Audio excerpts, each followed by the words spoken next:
Pero ahora a las 18:35 vamos a hablar sobre lo que está pasando en Oriente Medio. Ustedes saben que está muy complicada la situación entre Israel y Hamás, o en realidad un sector de Israel, el sionismo, porque no todos los judíos quieren esta situación, por lo que he hablado, incluso algunos amigos míos, consideran, es más, que los sionistas son un sector extremo del pueblo de Israel. La cuestión es que entre Israel o parte de Israel y Palestina o parte de Palestina, porque Hamas también es parte o Hamas también es parte de Palestina, los enfrentamientos se suceden a diario. Ya he perdido la cuenta de cuántos muertos y rehenes hay, pero las imágenes son dantescas. Edificios devastados, viviendas derruidas, ciudades devastadas. Así que bueno, vamos a analizar qué es lo que está pasando. Qué es lo que está pasando y si hay alguna solución, al menos en el corto plazo. Vamos a hablar al respecto con Néstor Zuleiman, que es uno de los hombres que más entiende lo que pasa en aquellos lares, ¿no? La situación de aquellos lares, porque la estudia habitualmente. ¿Cómo estás, Néstor? ¿Qué Un gusto tal? que estés en ¿Cómo el te va? programa. Muy amable, Antonio. Bien, gracias a Dios, bien. A ver, ¿cómo lo podemos ubicar en tiempo y espacio el conflicto? ¿Era inevitable que se dé, producto de la situación que tiene lugar desde hace bastante tiempo, al menos de 1948 en la zona, y las diferencias milenarias, si uno quiere, entre los dos pueblos? ¿O se podía haber evitado? ¿Por qué llegamos a esta situación y otro nuevo conflicto? En primer lugar, no hay una diferencia milenaria, porque tanto judíos, cristianos como musulmanes vivieron en paz durante siglos, y esto se altera un poco, esta situación, hasta la llegada del sionismo a Palestina.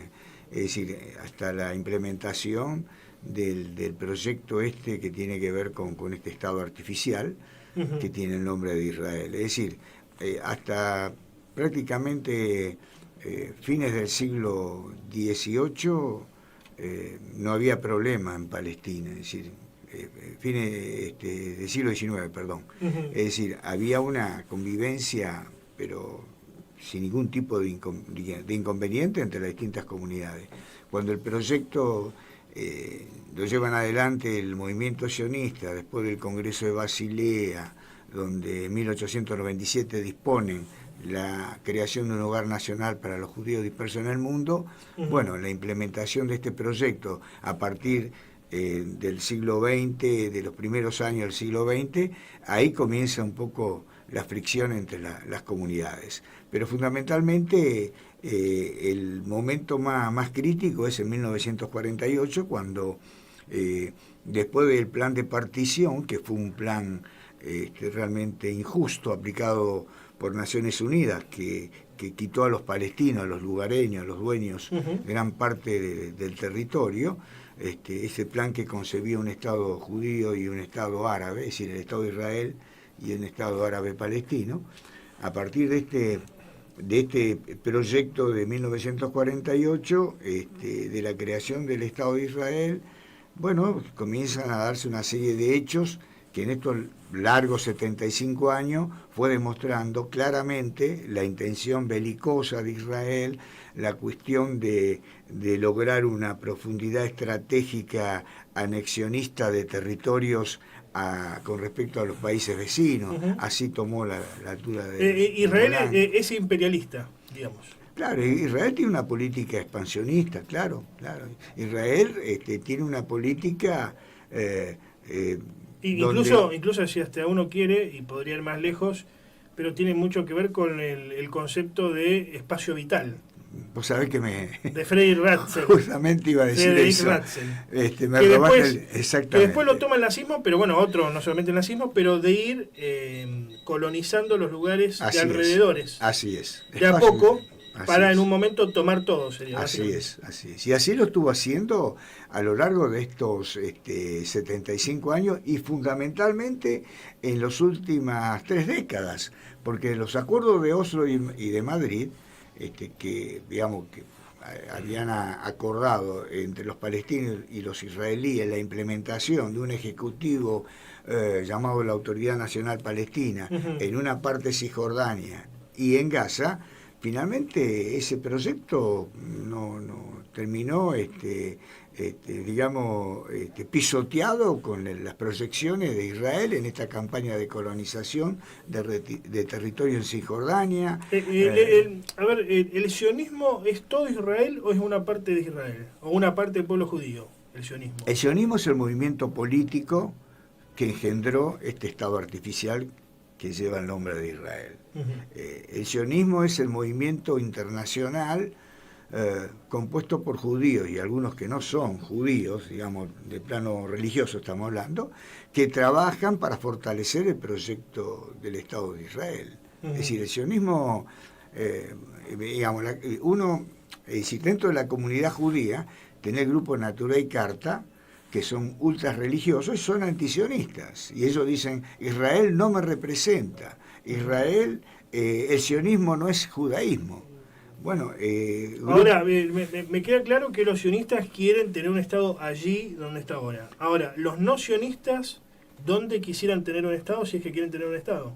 No, el judío que no es sionista simplemente se integra en el lugar donde vive. Claro. El judío argentino, el judío no busca tener una tierra propia. Pero no, porque eso es un invento del proyecto de Teodoro Herz y de la resolución del Congreso de Basilea en 1896, crear un hogar nacional para los judíos dispersos en el mundo. Y esto ellos lo plantean habida cuenta de los famosos pogroms que se habían dado en la Rusia zarista, y bueno, estas campañas de persecución, para ello era determinante y era importante armar un hogar nacional. Pero bueno, no era Israel al principio, no era Palestina. Es decir, Teodoro Herz habla en su ensayo El Estado Judío, en su libro dice Argentina, Uganda o Palestina. Argentina. Claro, lo que pasa es que en Argentina él dice que había en esos momentos hubo una gran emigración de judíos rusos, claro, producto de las persecuciones de los pogroms zaristas, y él plantea de que posiblemente podría desatarse una campaña antisemita, entonces él plantea como alternativa Palestina por la tierra prometida, el objetivo de carácter religioso. ¿Por qué Uganda? Uganda era una alternativa más, como la Argentina, o sea, pero finalmente ellos deciden hacerlo en Palestina porque, bueno, además comenzaron a negociar primero con el sultán otomano, que era la potencia ocupante en Palestina. Y el sultán... ¿Cuáles serían las tierras que le corresponden a Palestina? Por historia, por geografía, por cultura. Bueno, todo lo que vemos hoy, que es el perímetro de Israel, esto es la Palestina. Toda la franja de Gaza. No. Toda Palestina histórica. Todo. Algo más de 28.000 kilómetros cuadrados. ¿Incluye Cisjordania? Por supuesto. Desde el límite con el Líbano hasta el Golfo de Aqaba, la península de Sinaí por el oeste, el Mediterráneo lo que es también por el oeste, y Jordania. ¿En qué se basan los palestinos para pedir eso, para exigir eso? Bueno, hay toda una presencia milenaria de los palestinos en el lugar, es decir, inclusive de la época precristiana. Es decir, el nombre de Palestina viene de filisteo. De filisteo, sí. De los filisteos. Filastina, es decir, el nombre Filastina, que es Palestina, viene del nombre de los filisteos. Un pueblo de la era precristiana, un pueblo que se asentó en el lugar, formaba parte de todo el proyecto de los pueblos cananeos, en la zona de lo que hoy es Líbano y Palestina, una Palestina que fue arabizada a partir del siglo VII, con la llegada del Islam, el cierre del siglo VII, una impronta árabe que se mantuvo durante siglos hasta la presencia de los turcos como potencia ocupante, pero siguió teniendo una presencia árabe, islámica y cristiana fundamental en la zona. ¿Qué es Hamás, Néstor? ¿Se lo puede considerar Hamás es en el mismo nivel que el sionismo? ¿Es un movimiento extremo dentro de Palestina? No. Hamás es un movimiento que nace en 1987, cuando había una situación de crisis dentro de la OLP. Hamás es un movimiento que tiene una orientación ligada a la hermandad musulmana, tiene buenos vínculos con aquellos movimientos que están dentro del encuadre de la hermandad musulmana, con el movimiento que hoy es oposición al gobierno sirio. ¿Son ultraconservadores, ultrarreligiosos? Son muy... En el sentido de tradicionalistas, no lo digo peyorativamente. ¿Son ultratradicionalistas? Son muy tradicionalistas, sí. Ellos llegaron al gobierno, por ejemplo, en Egipto con Musri. O sea, ven a Occidente como una amenaza, digamos. No, esto es lo que, como lo quieren pintar, digamos, a Hamás como el chico malo de la película. Acá no es una disputa Oriente-Occidente. No, para nada, no. Porque se mezclan muchas cosas, se mezcla el rol de la mujer también. Sí, por supuesto. Y bueno, lo loco es que para masacrar palestinos, los europeos y Estados Unidos no hablan de libertad, etcétera. Ahora, cuando se habla de estos grupos, de Hamás,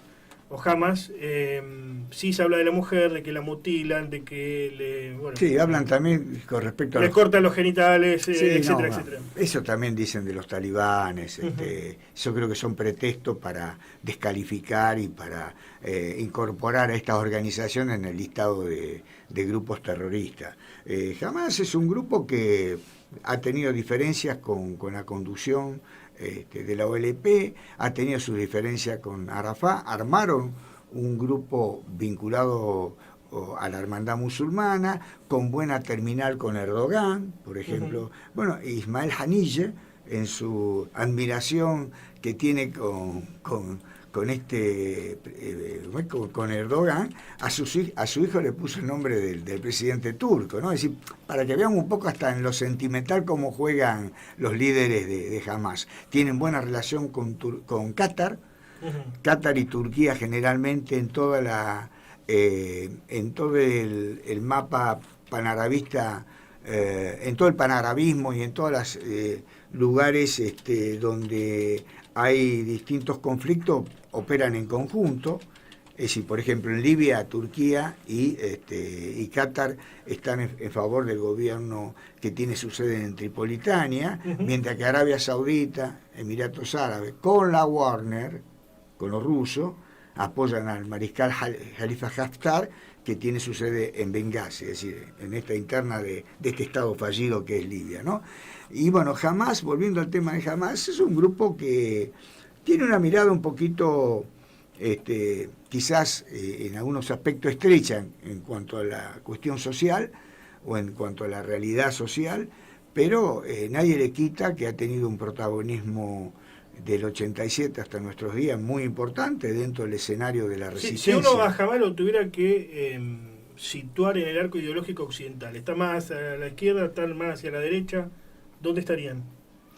¿O no sirven esas categorías para analizar? Yo creo que no, son categorías que no son obsoletas, no sirven para aplicar en estos procesos. Yo lo defino a Hamás como un grupo nacionalista revolucionario. Como lo es también o sea, un grupo nacionalista que decide tomar las armas para luchar por lo que quiere. Porque no le queda otra alternativa. Claro. Es decir, si nosotros vemos... Como lo que podría ser una guerrilla en Latinoamérica, por ejemplo. Sí. De la de los 60 y 70. Bueno, son situaciones coyunturales distintas. Por ahí... Bueno, de hecho hubo tratos, hubo contactos en su momento entre montoneros y gente de la OLP, había... Eso fue en la década del 70, cuando viajaron al Líbano. Sí, hubo unos enlaces, hubo contacto en la cúpula de montoneros con la cúpula del Fatah, de Al-Fatah, con Arafat, digamos. Pero yo creo que lo importante es considerar que son grupos que pelean por su identidad, que luchan por lograr un espacio y un Estado independiente en parte de la Palestina histórica. Vos fíjate, Israel está perdiendo todas las oportunidades de una salida pacífica. Bien. En el 2000... Ahora te voy a preguntar hacia el final Sí. sobre eso y sobre la noticia de que jamás llamó a una guerra santa en todo el mundo y qué consecuencias puede traer para la Argentina o no. Eso te lo voy a preguntar en un momento.